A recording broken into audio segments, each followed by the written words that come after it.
موضوع الدرس في صفات المؤمنين المخلصين سورة المجادلة تفسير ابن كثير. الحمد لله رب العالمين والصلاة والسلام على أشرف الأنبياء وسيد المرسلين سيدنا محمد وعلى آله وأصحابه أجمعين. اللهم صل على سيدنا محمد وعلى آل سيدنا محمد كما صليت على إبراهيم وعلى آل إبراهيم في العالمين إنك حميد مجيد. أعوذ بالله من الشيطان الرجيم. بسم الله الرحمن الرحيم. إن الذين يحادون الله ورسوله أولئك في الأذلين. كتب الله لأغلبن أنا ورسلي إن الله قوي عزيز. لا تجد قوما يؤمنون بالله واليوم الآخر يوادون من حاد الله ورسوله ولو كانوا آباءهم أو أبناءهم أو إخوانهم أو عشيرتهم أولئك كتب في قلوبهم الإيمان وأيدهم بروح منه ويدخلهم جنات تجري من تحتها الأنهار خالدين فيها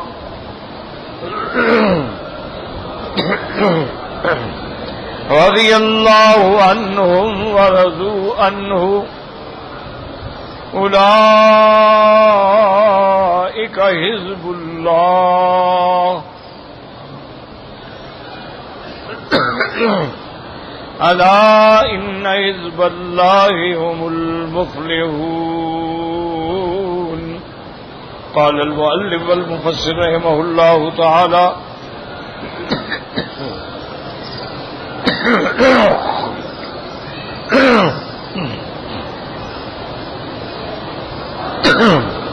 أدام النفع بعلومه وعلومكم في الدارين آمين. إلى أن قال يقول تعالى مخبرا عن الكفار المعاندين المحادين لله ورسوله يعني الذين هم في حد والشر في حد أي مجانبون للحق مشاقون له هم في ناحية والهدى في ناحية. اب مفسر رحمۃ اللہ علیہ ان آیات مبارک میں ارشاد فرماتے ہیں اللہ خبر دیتے ہیں کافروں کے بارے میں جو معاندین ہیں، جو اللہ رسول سے مخالفت کرنے والے ہیں. یعنی یحادون کا معنی کیا ہوگا کہ وہ ایک حد میں ہیں اور شریعت ایک حد میں ہے. اے مجانبون الحق، حق سے ہٹنے والے ہیں، مشاقون لہ، حق سے دشمنی کرنے والے ہیں. ہم فی ناحیۃ والہدی فی ناحیۃ، وہ ایک کنارے پہ ہیں اور ہدایت ایک کنارے پہ ہے.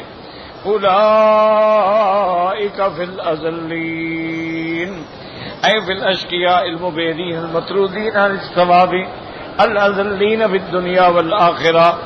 تو اللہ نے فرمایا کہ یہی لوگ ہیں جو اشقیاء ہیں، بدبخت ہیں، اور یہ اللہ کی رحمت سے دور ہیں، اللہ کی رحمت سے ان کو دور کیا، مطرود ہیں، ٹھکرائے ہوئے ہیں، اور دنیا و آخرت میں یہ ذلت والے ہیں. اس کے بعد اللہ فرماتے ہیں كتب اللہ لأغلبن أنا ورسلي قد حكم وكتب في كتابه الأول وقدره الذي لا يخالف ولا ينمان ولا يبدل بأن النصرة له ولكتابه ورسله وعباده المؤمنين في الدنيا والآخرة. کاتب کا معنی اللہ حکم فرما چکے ہیں، اللہ تقدیر میں لکھ چکے ہیں، اور یہ ایسا فیصلہ ہے جس کی مخالفت نہیں ہو سکتی، جس کو روکا نہیں جا سکتا اور نہ تبدیل کیا جا سکتا ہے. بأن النصرة له، کہ عبادت جو ہے وہ اللہ کی اور اللہ کی کتاب کی اور اللہ کے رسولوں کی ہے. وعبادہ المؤمنین، اور اللہ کے بندے مومن جو ہیں ان کی دنیا اور آخرت میں اللہ تبارک و تعالی مدد فرمائیں گے. تو یہ اللہ کا فیصلہ ہے اور اللہ کے فیصلے کو کوئی بدل نہیں سکتا ہے. تو جب تک ایمان والے جو ہیں وہ ایمان پہ قائم رہے اور انہوں نے اتباع سنت میں کامل اتباع کی، اللہ نے ہمیشہ ان کی مدد کی. وَأَنَّ الْعَاقِبَةَ لِلْمُتَّقِينَ، اور انجام جو ہے آخر اللہ سے ڈرنے والوں کا ہے. جیسے اللہ فرماتے ہیں اِنَّا لَنَنصُرُ رُسُلَنَا وَالَّذِينَ آمَنُوا فِي الْحَيَاةِ الدُّنْيَا، ہم مدد کرتے ہیں اپنے پیغمبروں کی، ایمان والوں کی، دنیا میں بھی اور قیامت میں. یوم لا ينفع الظالمین معذرتهم، وہ ایسا دن ہوگا جب کافروں کو کوئی عذر کام نہیں آئے گا. وَلَهُمُ اللَّعْنَةُ وَلَهُمْ سُوءُ الدَّارِ، ان کے لیے لعنت ہے، اللہ کی رحمت سے دوری ہے اور بہت بری حویلی ہے. وقال هنا كتب الله لأغلبن أنا ورسلي إن الله قوي عزيز، أي كتب القوي العزيز أنه هو الغالب لأعدائه. اس ذات کا یہ فیصلہ ہے جو قوی بھی ہے، جو عزیز بھی ہے، جو اپنے دشمنوں پہ غالب بھی ہے. وهذا قدر محکم وامر مبرم، یہ اللہ کی تقدیر محکم ہے اور فیصلہ ہو چکا ہے. ان العاقبۃ والنصرۃ للمؤمنین فی الدنیا والآخرہ، کہ آخری کامیابی اور مدد جو ہے وہ مومنوں کے لیے ہے دنیا. ثم قال تعالی لا تجد قوما يؤمنون بالله واليوم الآخر يوادون من حاد الله ورسوله ولو كانوا آباءهم أو أبناءهم أو إخوانهم أو عشيرتهم أي لا يوادون المهادين ولو كانوا من الأقربين. اللہ نے فرمایا جو میرے مومن بندے ہیں وہ کبھی میرے دشمنوں سے دوستی نہیں رکھتے ہیں. كما قال تعالی لا يتخذ المؤمنون الكافرين أولياء من دون المؤمنين، مومن جو ہے وہ کبھی کافروں کے دوست نہیں ہوتے ہیں.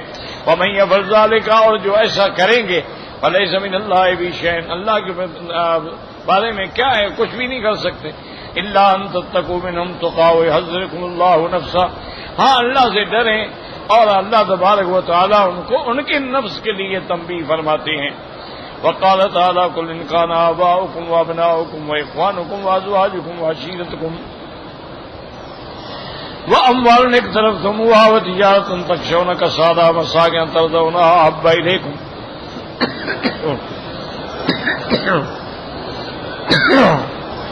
اليكم من الله ورسوله وجهاد في سبيله وتربصوا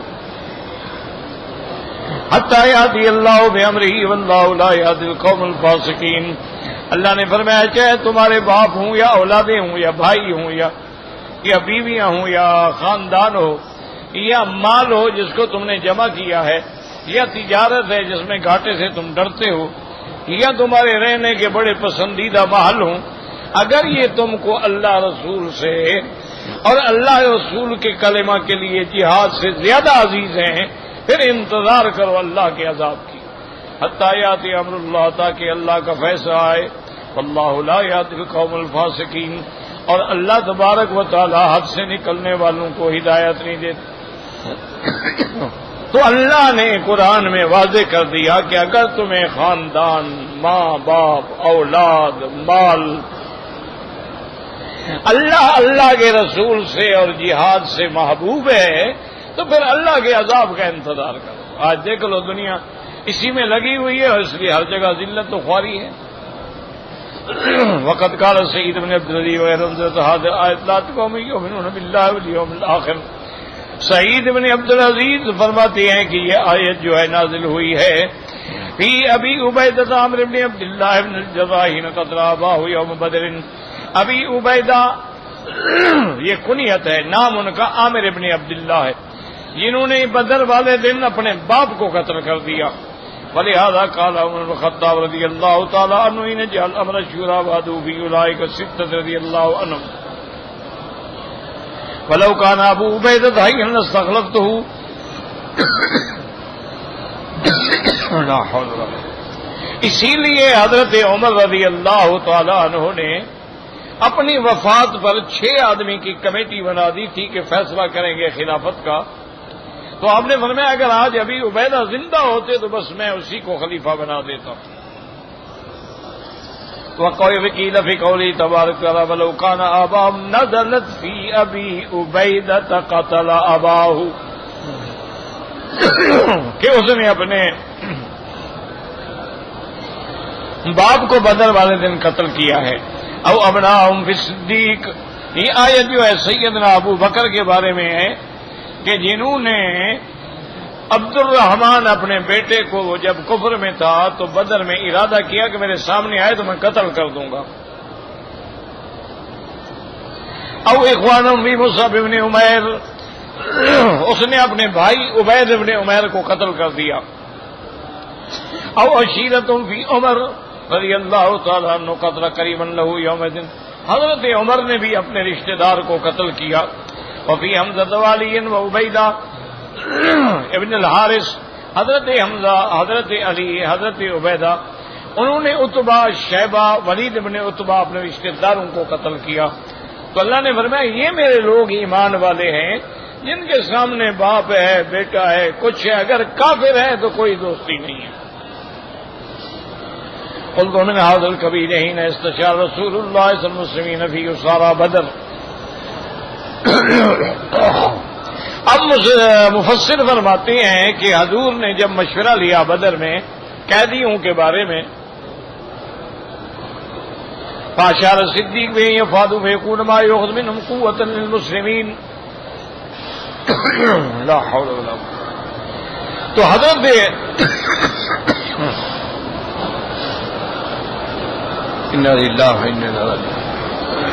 حضرت ابو بکر صدیق رضی اللہ تعالیٰ عنہ نے مشورہ دیا کہ یا رسول اللہ اگر ہم ان سے فدیہ لے لیں تو مسلمانوں کے لیے قوت ہوگی.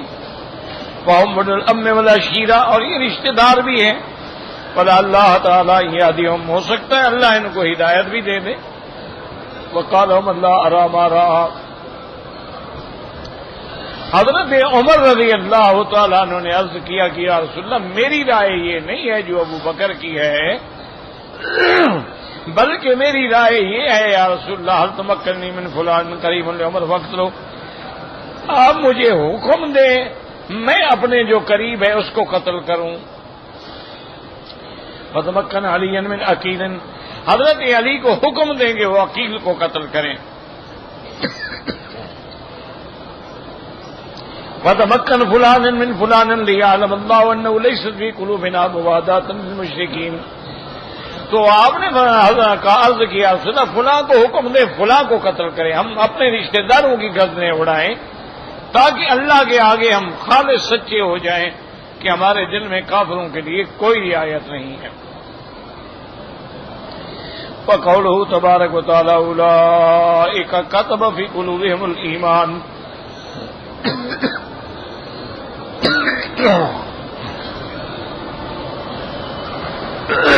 وَأَيَّدَهُم بِرُوحٍ مِّنْهُ مَنِ اكْتَسَبَ أَنَّهُ لَا يُعَادِ مَنْ حَادَ اللَّهَ وَرَسُولَهُ وَلَوْ كَانَ آبَاؤُهُ أَوْ أَخَاؤُهُ، یعنی جس کی یہ صفت ہے کہ باپ ہے، بھائی ہے، اللہ کے مقابلے پہ کوئی عزیز نہیں. فَهَذَا مِمَّنْ كَتَبَ اللَّهُ فِي قَلْبِهِ الْإِيمَانَ، یہ لوگ ہیں جن کے دل میں اللہ نے ایمان جما دیا ہے. اے كَتَبَ لَهُ الصَّادَ وَقَرَّهُ فِي قَلْبِهِ وَزَيَّنَ الْإِيمَانَ فِي بَصِيرَتِهِ، جن کے دلوں کے اندر اللہ نے ایمان کو جما دیا ہے اور اللہ نے ان کی بصیرت کو بھی روشن کر دیا ہے. قال سدی کتب فی قلوبہم الایمان اے جعل فی قلوبہم الایمان. حضرت سدی فرماتے ہیں کاتبہ کا معنی جعل، یعنی اللہ نے ان کے دل میں ایمان پیدا کیا. وقال ابن عباس ایدم بروح منہ اے قواہم، اور پھر اللہ نے ان کو طاقت بھی عطا فرمائی. وقولہ تبارک و تعالی یدخلہم جنات تجری من تحتها الانہار خالدین فیہا رضی اللہ عنہم ورضوا عنہ. کل ھذا تقدم تفسیر غیر مرۃ. اب مفسر فرماتے ہیں کہ اس آیات کی تو کئی دفعہ آپ تفسیر پڑھ چکے ہیں تو لہذا دوبارہ تفسیر کرنے کی ضرورت ہی نہیں ہے.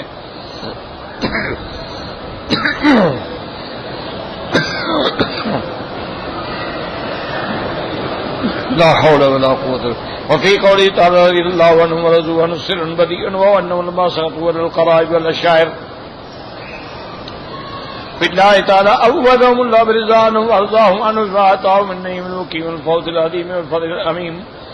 اب مفسر فرماتے ہیں کہ رضی اللہ عنہم ورضوا عنہ، وہ اللہ ان سے راضی ہو گیا، اللہ سے. وجہ کیا ہے کہ جب انہوں نے اپنے رشتہ داروں کو چھوڑ دیا، سارے خاندان کو ناراض کر دیا اللہ کے لیے، تو اللہ نے فرمایا ان کو تم نے چھوڑا، میں تم پہ راضی ہو گیا، اور ان کو اپنے اوپر راضی فرما لیا جو اللہ نے ان کے لیے نعمتیں رکھی ہیں اور جو کامیابی ہے اور جو اللہ کا فضل عمیم ہے. اولئک حزب اللہ الا ان حزب اللہ هم المفلحون هؤلاء حزب اللہ اے عباد اللہ واہل کرامت، یہی اللہ کی جماعت ہیں. اللہ نے فرمایا کہ جب تم نے رشتہ داروں کو چھوڑ دیا ہے تو اب تم میری جماعت ہو. وقوله تبارک وتعالی ان حزب اللہ هم المفلحون تنویہ بفلاح وسعادت ونصرت فی الدنیا والآخرہ فی مقابلۃ ما ذکر اولئک وانما حزب الشیطان. اللہ نے فرمایا تم ہی کامیاب ہو، تمہارے لیے کامیابی ہے، نصرت ہے دنیا آخرت میں، کیونکہ وہ کافر جو ہیں وہ تو حزب الشیطان ہیں. الا ان حزب الشیطان هم الخاسرون. وقد قال ابن ابي حاتم حدثنا هارون بن حميد الواسطي قال حدثنا فضل بن بن رجل قد سماه فقال هو عبد الحميد بن سليمان كتب من كتابي عن الذبال بن عباد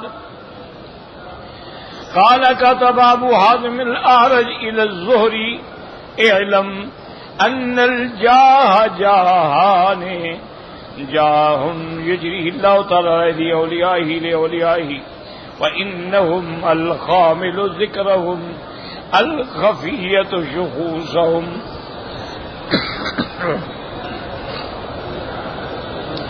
وَلَقَدْ جَاءَ صِفَةٌ عَلَى لِسَانِ رَسُولِ اللَّهِ إِنَّ اللَّهَ يُحِبُّ الْأَخْفِيَاءَ الْأَتْقِيَاءَ الْأَبْرِيَاءَ الَّذِينَ إِذَا غَابُوا لَمْ يَفْتَقِدُوا وَإِذَا هَاتَوْا لَمْ يَدُوا قلوبهم مصابيح الهدى يخرج من كل فتنة سوداء مظلمة فهؤلاء أولياء الله تعالى.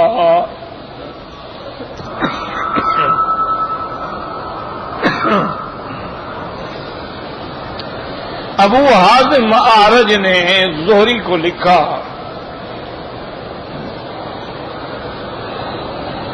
کہ ان الجاہ جاہان، جاہ جو ہے یہ دو قسم ہے. ایک تو وہ ہے کہ جن کو اللہ اپنے اولیاء کے لیے اولیاء کے دلوں میں پیدا کرتے ہیں محبت جاہ، اور اولیاء اللہ جو ہیں وہ ایسے ہوتے ہیں جن کو کوئی جانتا ہی نہیں،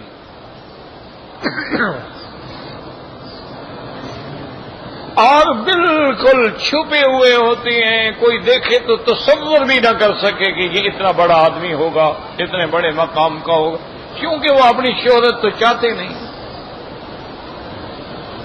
اللہ رحم فرمائے. بہرحال آج کل تو حالات عجیب ہیں. حضور پاک نے فرمایا، رحمت دو جہاں نے فرمایا اللہ ان کو محبوب رکھتے ہیں جو اپنے آپ کو چھپاتے ہیں، اتقیاء ہیں، ابریاء ہیں، اتنا مٹایا ہوا ہے کہ اگر نہ ہوں کوئی ان کو ڈھونڈتا بھی نہیں، پوچھتا بھی نہیں کون ہے، کوئی نہیں ہے، اور اگر ہوں موجود کوئی ان کو دعوت ہی نہیں دیتا، کوئی ان کو بلاتا ہی نہیں، یعنی وہ اتنا مٹے ہوئے لوگ ہوتے ہیں. لیکن حضور نے فرمایا کہ یہی لوگ ہیں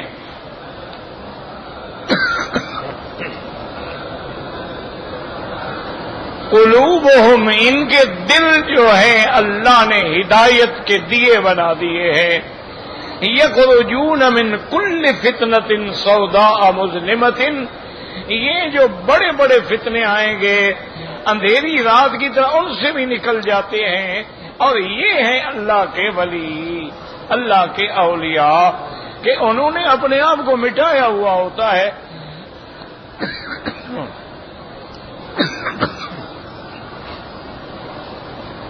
لا حول ولا قوت الا باللہ العلی العظیم. کوئی بندہ دیکھ کے یہ تصور ہی نہیں کر سکتا کہ اتنا بڑا عالم ہوگا، اتنا بڑا ولی ہوگا، اتنا بڑا بزرگ ہوگا. اور یہی وہ لوگ ہیں جن کے بارے میں اللہ نے فرمایا اولئک حزب اللہ، یہ اللہ کی جماعت ہے. الا ان حزب اللہ هم المفلحون. وقال نعیم بن حماد حدثنا محمد بن الثورني قال قال رسول الله صلى الله عليه وسلم اللهم لا تجعل لفاجر ولا فاسق عندي يدا ولا نعمة فإني وجدت فيما أوجبته إلي.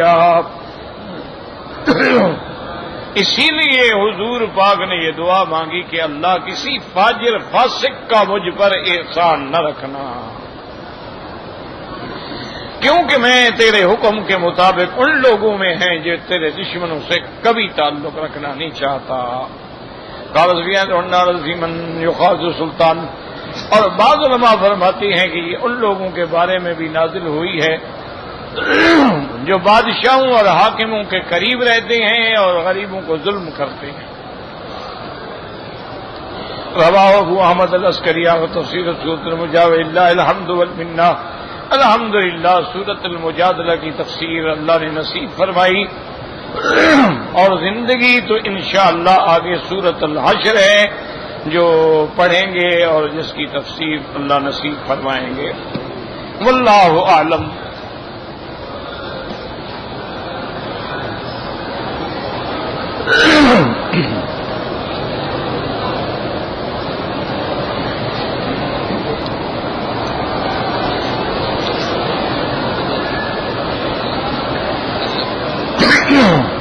کہتے جی کہ اگر عورت جو ہے وہ بغیر محرم کے طواف کرے یا صفا مروہ دوڑے عمرے میں، جائز ہے، بالکل جائز ہے. مسئلہ سمجھیں، مسئلہ یہ ہے کہ بغیر محرم کے عورت سفر نہ کرے.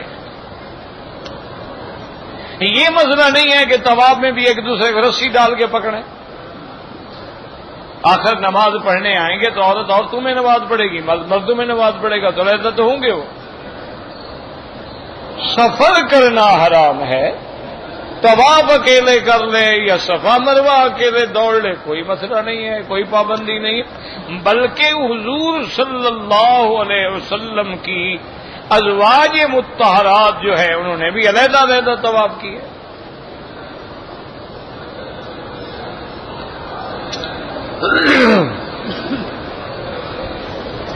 جو لوگ بھی بہرحال اللہ کے لیے، اللہ کے راستے میں سرکار دو عالم صلی اللہ علیہ وسلم کی محبت میں، صحابہ رضوان اللہ علیہم، اہل بیت رضوان اللہ علیہم اعلاء دین کے لیے شہید ہوئے ہیں، ان کے درجات تو ویسے بھی بلند ہیں، لیکن جب ہم ان کے لیے دعا کرتے ہیں کہ اللہ ان کے درجات بلند فرما تو اس کا ہمیں بھی فائدہ ہوگا. ایک مسئلہ سمجھیں کہ حضرت شاہ ولی اللہ محدث دہلوی رحمت اللہ علیہ یہ بہت بڑے آدمی ہیں جن کی وجہ سے علم حدیث جو ہے نا جی عرب سے عجم کو منتقل ہوا، ہند کو منتقل ہوا. یہ سب کے استاد ہیں، سب نے علم حدیث ان سے دیا ہے. شاہ ولی اللہ محدث دہلوی رحمت اللہ علیہ سے. تو انہوں نے اپنی کتاب میں ذکر فرمایا ہے، انہوں نے فرمایا کہ بعض جنازہ ایسا ہوتا ہے کہ بندہ مر گیا، اس کے جنازے پہ 1000 2000 100 200 400 بندہ آ گیا. انہوں نے جب دعا کی تو وہ دعا کرنے والوں کی وجہ سے اللہ اس کو بخش دیتے ہیں کہ جب سارے کھڑے ہیں اللہم اغفر لحینا و میتنا و شاہدنا و غائبنا و صغیرنا، اللہ کی رحمت بھی جوش میں آ جاتی ہے. کتنے بندے اس کے لیے مغفرت مانگ رہے ہیں. اسی لیے دعا شروع اسی سے ہوتی ہے، اللہم اغفر لحینا و میتنا. تو انہوں نے فرمایا کہ وہ میت جو ہے وہ دعا مانگنے والوں کی وجہ سے اللہ اس کو بخش دیتے ہیں. اسی لیے حکم ہے کہ فخلصوا لہ فی الدعاء، کہ خالص دل سے دعا کیا کرو میت کے لیے کہ اللہ اس کی مغفرت فرمائے اور اللہ اس پہ رحم فرمائے اور اللہ اس کے درجات کو بلند فرما دے. اور فرمایا شاہ صاحب نے کہ کبھی میت ایسی شان والی ہوتی ہے کہ جو اس کے لیے دعا مانگ رہے ہیں ان کو اللہ ان کی وجہ سے بخش دیتا ہے. یہ اصل میں فلسفہ ہے جو لوگوں کو سمجھ نہیں آتا، یا سمجھ نہیں آتا یا ضد ہے. یہ تو اللہ جانتا ہے نا، اب دل کا علم تو اللہ کو ہے کہ آدمی جب اولیاء اللہ کی مزار پہ آتا ہے حکم ہے کہ تب اگر تم ہو تو جاؤ قبرستان میں. حضور نے حکم دیا الا فزوروها، جاؤ زیارت کرو. حضور خود تشریف لے جاتے جنت البقیع الغرقد اور آپ تشریف لے جاتے شہداء احد. مسئلے سمجھا کرو. مصیبت یہ ہے کہ آج ہم سمجھنا نہیں چاہتے اور پتہ نہیں میری برادری سمجھانا نہیں چاہتی. یعنی دونوں طرف قصور ہے، یہ نہیں کہ صرف آپ کا قصور ہے، ہمارا بھی قصور ہے. اور دیکھیں نا جی کتنا لوگ عمرے پہ آ جائیں گے. اگر ہر مسجد کے محلے کا امام جو ہے وہ اعلان کر دے بھئی جن لوگوں نے عمرے پہ جانا ہے فلاں ٹائم پہ مغرب کے بعد آ جائیں میرے پاس مسجد میں ان کو عمرے کے احکام سمجھا دوں، کوئی غلطی کرے گا؟ ہم جاننا نہیں چاہتے، وہ سمجھانا نہیں چاہتے. نتیجہ یہ نکلا ہے کہ آج 70 سال عمر ہو گئی ہے، لوگوں کو نماز پڑھنا بھی نہیں آتا. ساری زندگی گزر گئی، دعائے قنوت نہیں آتی. ساری زندگی گزر گئی، ان کو پتہ نہیں کہ طواف کے بعد 2 رکعت کیا نفل ہے، سنت ہے، واجب، کوئی پتہ نہیں. ساری زندگی گزر گئی، کوئی پتہ نہیں کہ جب ہم نے حجر اسود سے طواف شروع کرنا ہے تو کیا کہنا ہے، بسم اللہ اللہ اکبر. یہ ہر چکر میں کہتے ہیں بسم اللہ اللہ اکبر، بسم اللہ. خدا کے بندے کیا مانا ہے؟ بسم اللہ تو پہلی دفعہ کہا جاتا ہے، اس کے بعد بسم اللہ کا کیا تعلق ہے؟ عادت ہے. آدمی جو کام شروع کرتا ہے تو بسم اللہ الرحمن الرحیم. اب طواف کرا ہے تو اللہ اکبر وللہ الحمد. تو اس لیے بات سمجھیں کہ اولیاء اللہ کی قبروں پہ جانا، قبرستان میں جانا بالکل منع نہیں بلکہ حکم محمد مصطفیٰ ہے صلی اللہ علیہ وسلم. آپ نے فرمایا انی نہیتکم من زیارت القبور الا فزوروها، جاؤ زیارت کیا کرو.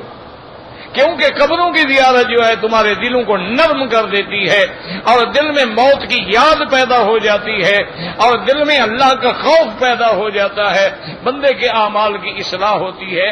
تو یاد رکھو اولیاء اللہ کی قبروں پہ جانا منع نہیں ہے. منع کیا ہے؟ سفر کر کے جانا حرام ہے. کیا مانا؟ مثلا آج کوئی آدمی مکے میں نیت کرے کہ جی میں تو اجمیر شریف میں حضرت اجمیری کی قبر پہ جاؤں گا یا حضرت خواجہ نظام الدین کی قبر کے لیے سفر کروں گا یا میں بہاؤالدین زکریا کے لیے، تو یہ حرام ہے، ناجائز.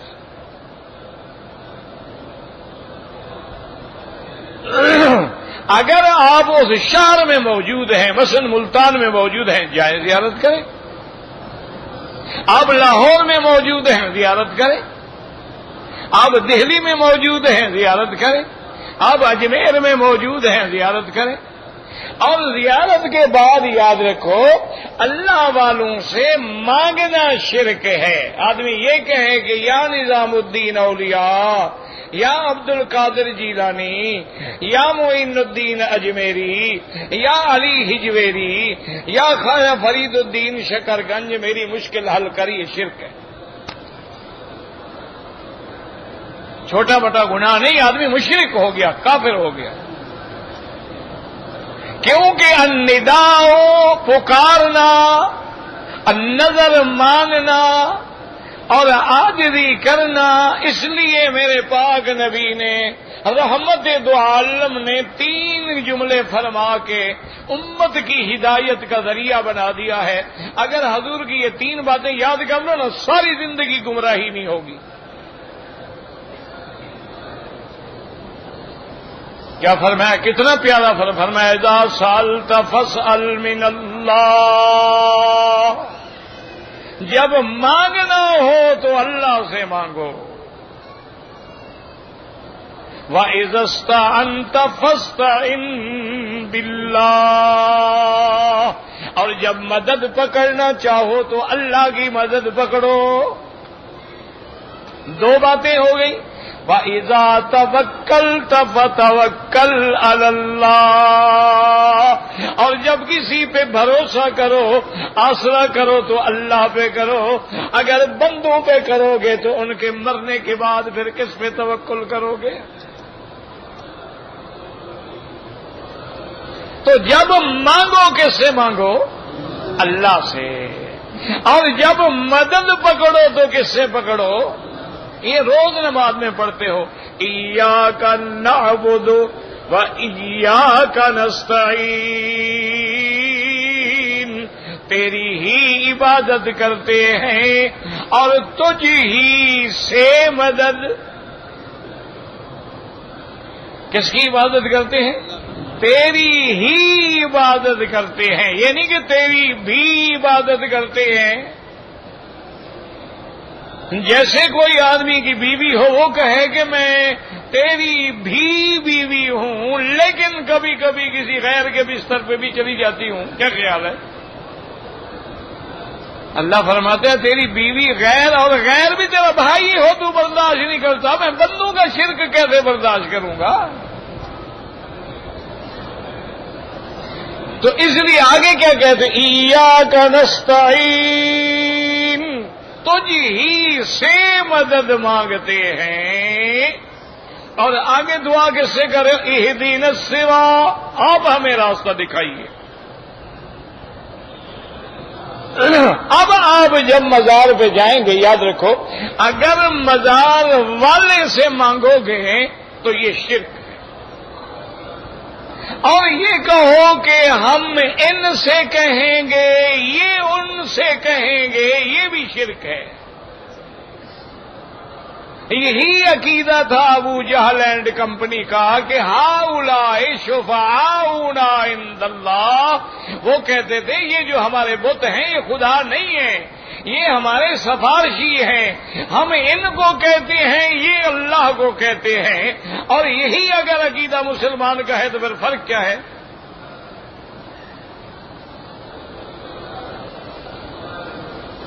تو یہ بھی شرک ہے، یاد رکھو۔ اب یہ ہے کہ جی پھر ہم جائیں کیوں؟ فائدہ کیا ہوگا جب ہم ان سے مانگ بھی نہیں سکتے؟ ان کو ہم یہ بھی نہیں کہہ سکتے جی اللہ سے ہماری مراد پوری کروا دو، تو پھر ہمارے جانے کا کیا فائدہ ہے وہاں؟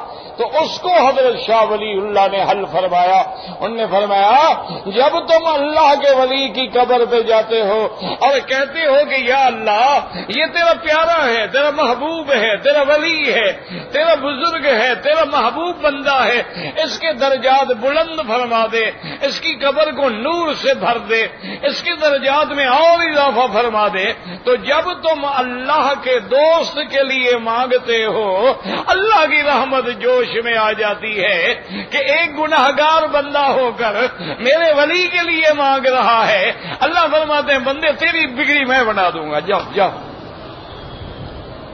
یہ معنی ہوتا ہے بزرگوں کی مزار پہ جانے کا کہ جب تم ان کے لیے مانگتے ہو تو اللہ کی رحمت جوش میں آ جاتی ہے، اور جب تم اللہ کے دوستوں سے دشمنی کرتے ہو تو اللہ کا جلال جوش میں آ جاتا ہے۔ جیسا کہ ایک واقعہ ہے تاریخ میں کہ دہلی آپ کے ہندوستان کا جو مشہور شہر ہے، اس کے مسجد کی جانب میں کوئی ایک نالا بہتا تھا، گندا سا نالا تھا، گندا پانی جو شہر کا نکلتا ہے، وہاں ایک مجذوب بیٹھا رہتا تھا۔ اور اس کی عادت یہ تھی بیچارے کی، اس کے ہاتھ میں ایک چھڑی ہوتی تھی لمبی، وہ ایسے اس گندے پانی میں مارتا رہتا تھا۔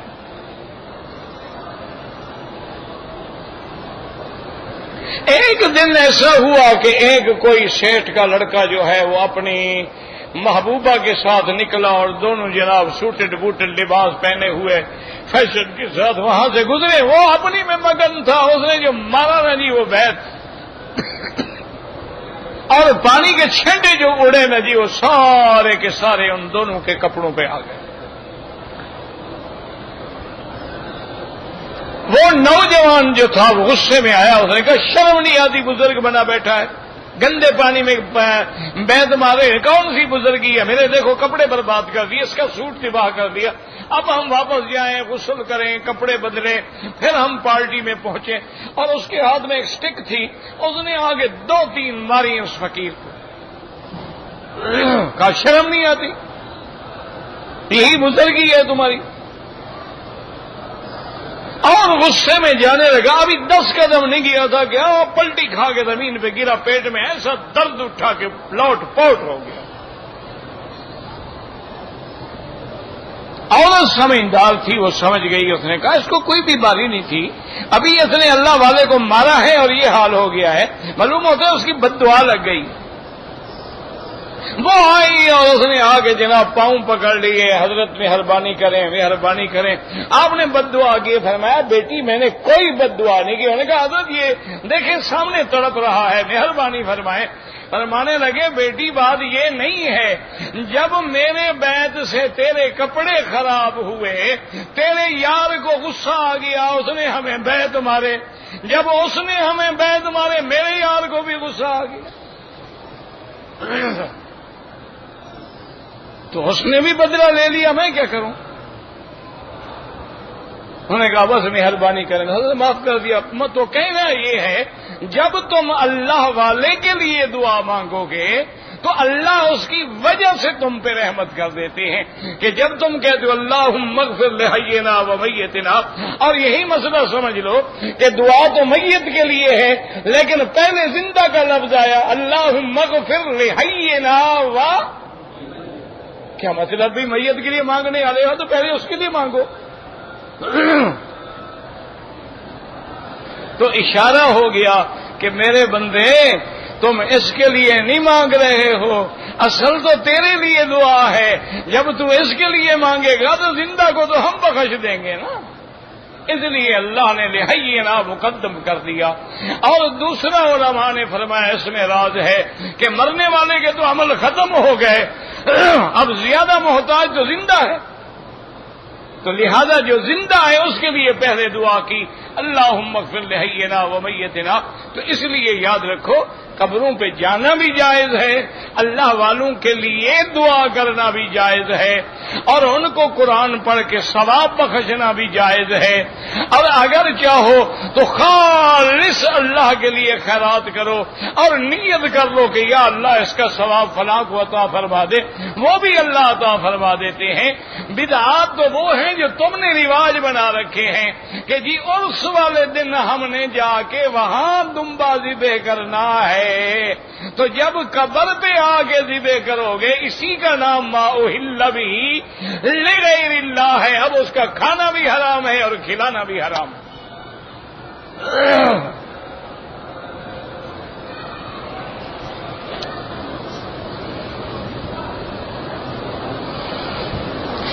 ورقہ ابن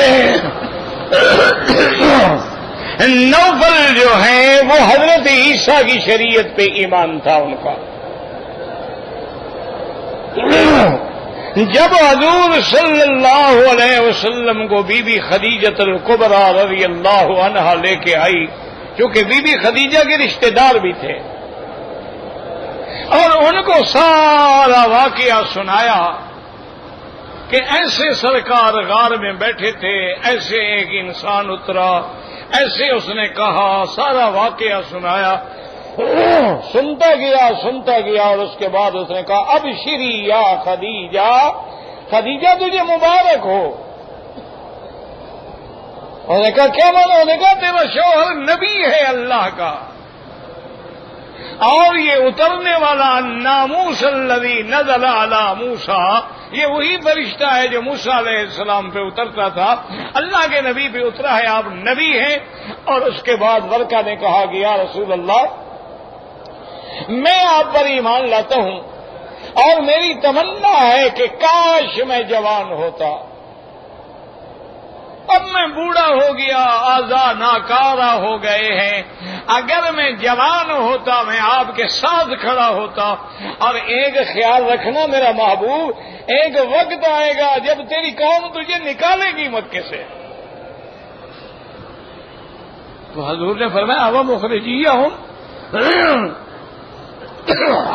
مجھے نکالیں گے؟ انہوں نے کہا ہاں یا رسول اللہ، یہ سنت الانبیاء ہے، ہمیشہ انبیاء کو نکالا گیا ہے، ہمیشہ حق والوں کو نکالا گیا ہے۔ تو بہرحال تو اس کا عیسیٰ علیہ السلام پر بھی ایمان ہوا، حضور پر بھی ایمان ہو گیا۔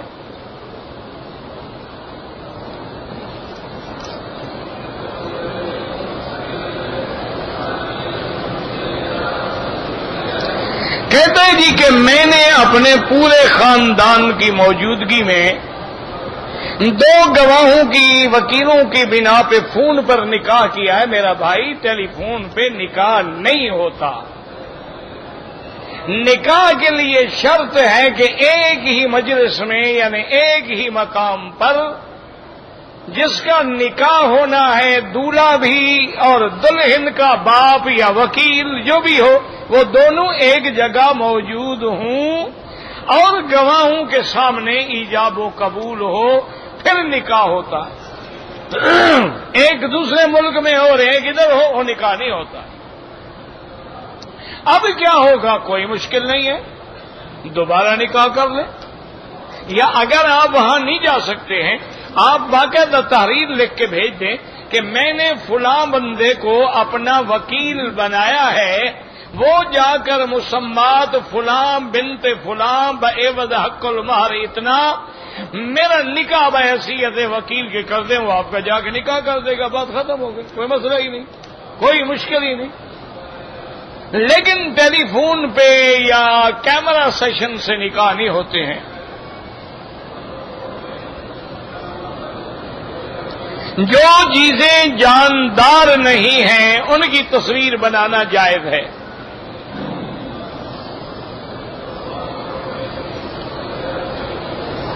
طواف کے دوران میں کوئی سم پڑی تھی، اٹھائی ہے، جمع کرا دیں، یہاں باقاعدہ دفتر ہیں۔ مسجد کے اندر خیرات دیں، بالکل جائز ہے۔ حضور کے صحابہ اصحاب صفہ کہاں رہتے تھے؟ مسجد میں ہی تو رہتے تھے، وہیں آ کے صحابہ ان کو دیتے تھے۔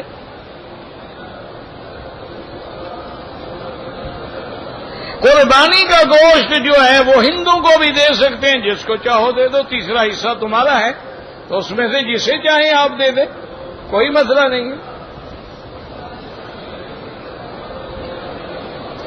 زمزم کے پانی میں اگر اور پانی ملا دیں تمہاری مرضی ہے، لیکن بہتر طریقہ یہ نہیں ہے کہ بھی آپ زمزم لے جائیں اور اپنے محلے کے کنویں میں ڈال دیں، لوگوں سے کہیں اب یہ بھی زمزم ہو گیا سارا۔ اللہ کے بندے، زمزم لے جاؤ، خالص دو، لوگوں کو ملانے کا کیا مطلب ہے؟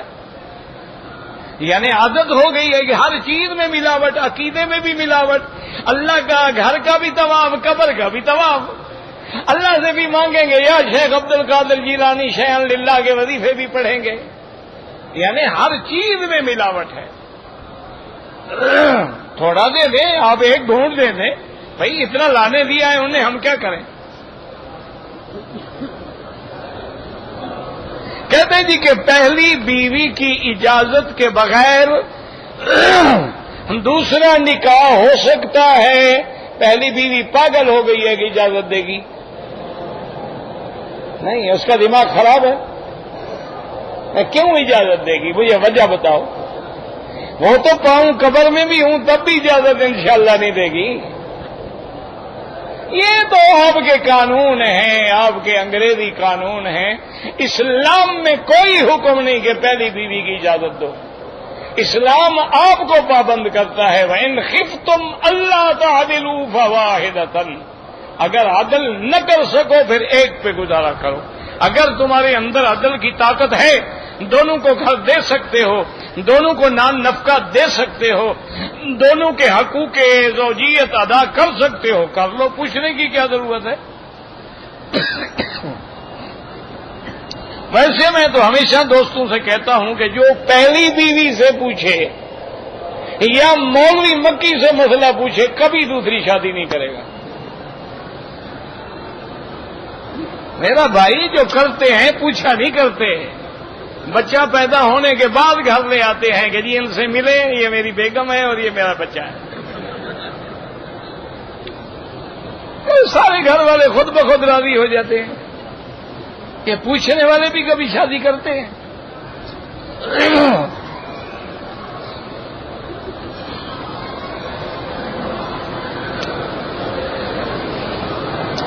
کہتے ہیں جی کہ میت کو دفن کرنے کے بعد جو قبر پہ اذان دیتے ہیں خالص بدعت ہے. جب زندہ تھا تو اذان نہیں دی، مرنے کے بعد نمازیں پڑھے گا. بس ان کا اچھا بات کہتے ہیں اذان جو ہم دیں گے نا تو شیطان بھاگ جائے گا. پہلے تو شیطان کو بلاؤ وہاں آئے، پھر اذان دے کے بھگاؤ. خدا کا خوف کرو، اذان کا کیا تعلق ہے؟ قبر پہ اس کے لیے دعا کرو، حضور نے حکم دیا ہے. اور مصیبت یہ ہے جو سنتیں ہم نے چھوڑ دی ہے، قبر پہ دعا کرنا سنت ہے. حضور نے فرمایا، حکم دیا فَاسْأَلُوا لَهُ التَّثْبِيتَ. اب اپنے بھائی کے لیے دعا مانگو، اللہ اس کو سوال و جواب میں ثابت قدم رکھے. ہم اس وقت دعا نہیں مانگتے، جنازے کے بعد 3 دعائیں مانگتے ہیں. مسجد میں اذان نہیں دیتے، قبر پہ اذان دیتے ہیں. اب اس کا کیا علاج ہے؟ دین کو پورا بگاڑ دیا ہے ظالموں نے.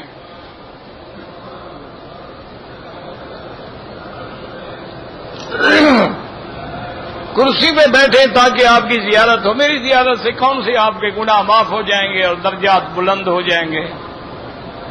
اللہ کے بندے بس دعا کیا کرو. صدقہ فطر جو ہے حضور کے زمانے میں تھی ہی کھجور، گندم کہاں سے لے آتے؟ تو آپ کھجور سے بھی فرمایا دے دو، کشمش سے بھی دے دو، گندم سے بھی دے دو، جو سے بھی دے دو، جو مرضی آئے دے دو.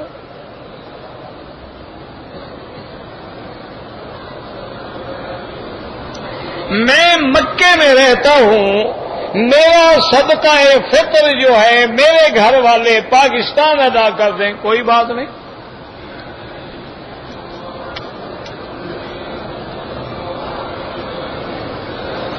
کہتے جی کہ مجھے کان میں درد تھا، وضو کے دوران میں نے کان میں پانی نہیں ڈالا. یہ کس نے آپ کو کہا ہے کہ وضو کے لیے پہلے کان میں پانی ڈالو؟ پتہ نہیں کہ یہ میں نے آپ کو کہا نا، پورا دین بدل دیا ہے لوگوں نے.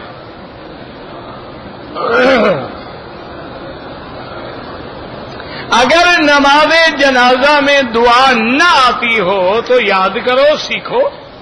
اور جب تک نہیں آتی اللہم اغفر اللہم اغفر اللہم اغفر بس یہی کہتے رہو.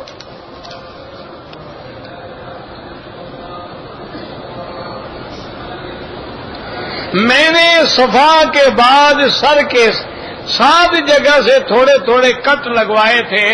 اگر سارے بال کٹے ہیں، چوتھا حصہ کٹا ہے ٹھیک ہے، ورنہ ایک بکری دم پڑ گئی.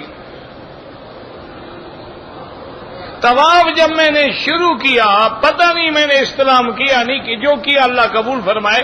اب شک وق میں نہ پڑو.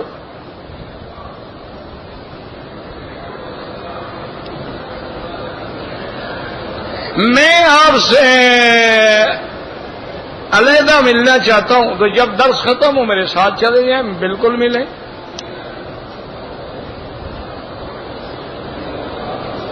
اگر صف اگلی میں جگہ خالی ہے تو آپ 2 قدم جا کے نماز میں بھی آگے جا سکتے ہیں.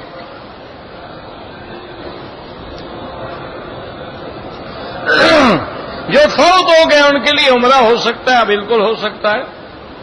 اگر صفا مروہ کے بعد آدمی بال خود کاٹ لے جائز ہے، اپنی بیوی کے بال کاٹ لے جائز ہے.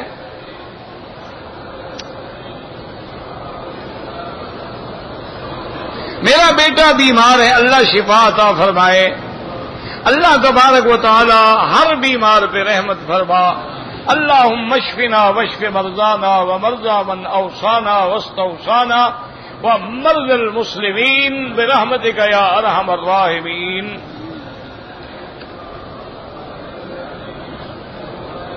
میرا بھائی، عمرے کے بعد افضل یہ ہے اس طرح پھراؤ. اگر اس طرح نہ پھراؤ اور بال بڑے ہیں تو بالوں کا چوتھا حصہ سارے سر کا کٹ جائے. ٹک لگانے والے پہ دم پڑ جاتی ہے.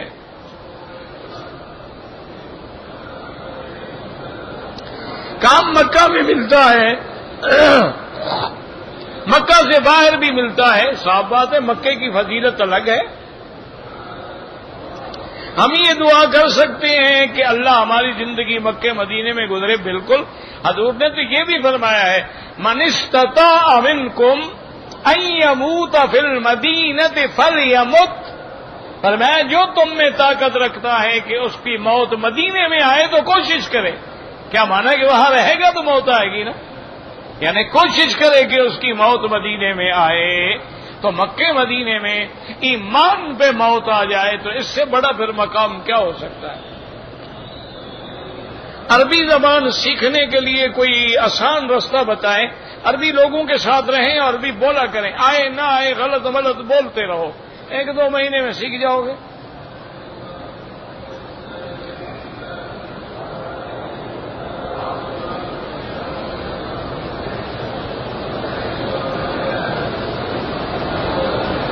اگر عورت وزٹ ویزے پہ آئے جدے میں، اگر اس کا سفر جدہ ہے پھر احرام ضروری نہیں.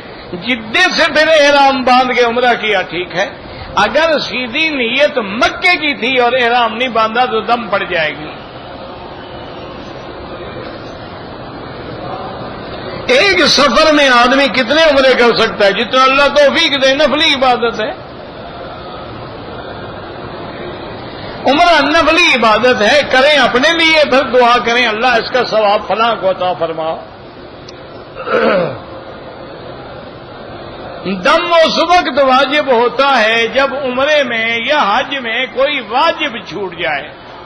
اگر فرض چھوٹے گا تو حج بھی برباد، عمرہ بھی برباد.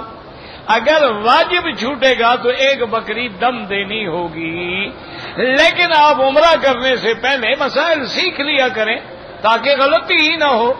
چلنے سے پہلے کیا مسئلہ کیا ہوتا ہے؟ احرام باندھنا ہے، خوشبو نہ لگائے، حجامت نہ کرے، بال نہ کٹائے اور گالی گلوچ نہ کرے. مکے میں آئے، طواف کرے، صفا مروہ دوڑے، سر مڈائے، احرام عمرہ ختم ہو گیا. مشکل کیا ہے؟ لیکن کوئی سیکھنا بھی چاہے نا.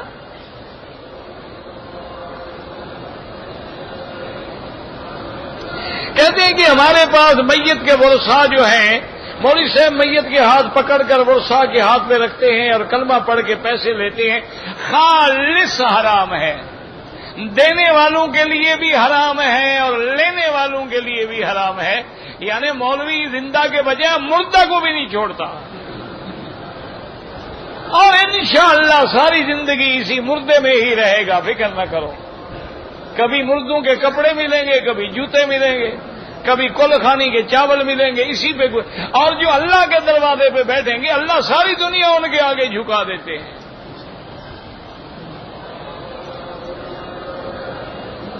حرم شریف میں فوٹوگرافی ہر جگہ حرام ہے.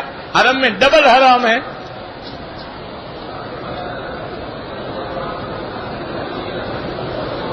کیا منہ پہ کپڑا لپیٹ کے سونے سے دم پڑ جاتا ہے؟ نہیں پڑتا ہے، لیکن نہیں لپیٹنا چاہیے.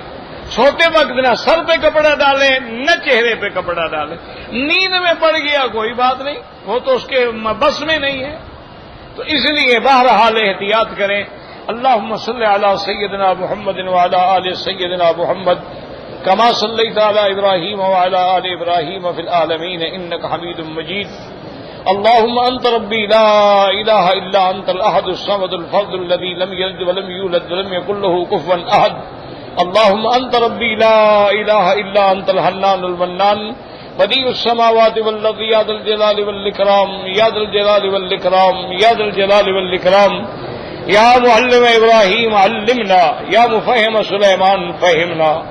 اللهم نور وجوهنا بنور الإيمان، اللهم نور قلوبنا بنور العرفان، اللهم ارزقنا علوم الأحاديث والقرآن، اللهم استرنا بسترك الجميل، اللهم استر عوراتنا، آمن روآتنا، خفف لوآتنا، اللهم مذهب الباس رب الناس اشف انت شافی لا شفاء الا شفاؤک شفاؤک لا یغادر سقما، اللهم اشفنا واشف مرضانا ومرضى من اوصانا واستوصانا ومرضى المسلمین۔ یا اللہ جو بیمار ہیں شفا عطا فرما، یا اللہ ہماری ظاہری باطنی روحانی جسمانی بیماریاں دور فرما، یا اللہ بیماریاں دور فرما دے، یا اللہ ہر بیمار پہ رحم فرما دے، شفائے کاملہ عطا فرما دے، یا اللہ بے حیاؤں کو حیا عطا فرما، بے دینوں کو دین عطا فرما، بے اولادوں کو اولاد عطا فرما، قرض داروں کے قرض عطا فرما، جن کا رزق تنگ ہے ان کے رزق میں برکتیں عطا فرما، یا اللہ جو ہمارے اقارب احباب دوست جاننے والے نہ جاننے والے فوت ہو گئے ان کی مغفرت فرما۔ ہر ایک دوست ہے ایک سہراب یہاں ام القری ہسپتال میں کام کرتے ہیں، ان کی والدہ فوت ہوگی، اللہ مغفرت فرما دے، اللہم اغفرها وارحمها وتجاوز عنها، اللہم اغفر لنا ولجميع المسلمین والمسلمات والمؤمنین والمؤمنات الاحیاء منهم والاموات، اللہم انصر الاسلام والمسلمین، اللہم انصر الاسلام والمسلمین، اللہم انصر الاسلام والمسلمین، اللہم اهلك اعداءك اعداء الدین، اللهم انزل عليهم باسك الذي لا يرد عن القوم المجرمين، اللهم احفظ سائر بلاد المسلمين، هذا البلد الامين واجعلها امنا مطمئنا سخاء رخاء الى يوم الدين برحمتك يا ارحم الراحمين۔ یا اللہ عالم اسلام کی حفاظت فرما، یا اللہ اس بلد الامین کی حفاظت فرما، یا اللہ تمام مسلمانوں کی حفاظت فرما، یا اللہ پاکستان پہ رحم فرما، یا اللہ یہود و ہنود کے فتنوں سے محفوظ فرما، یا اللہ ہم اقرار کرتے ہیں، ہم اعتراف کرتے ہیں کہ ہم نے تیرے نام پہ ملک حاصل کرنے کے بعد تیرے نام سے ہمیشہ مذاق کیا ہے، تیرے قرآن کو چھوڑ دیا ہے، تیرے مدنی کی محبت کو چھوڑ دیا ہے، یا اللہ ہمارے گناہ معاف فرما دے، یا اللہ ہماری خطائیں معاف فرما دے، یا اللہ اپنے عذاب رفع فرما دے، یا اللہ تمام بلاد اسلامیہ پہ رحم فرما دے، یا اللہ اس سرزمین کو قیامت تک ہر فتنے سے محفوظ فرما دے۔ ربنا تقبل منا انك انت السميع العليم وتب علينا انك انت التواب الرحيم، صلی اللہ تعالی علی خیر خلقہ سیدنا محمد وعلی آلہ وصحبہ اجمعین، اللهم صل علی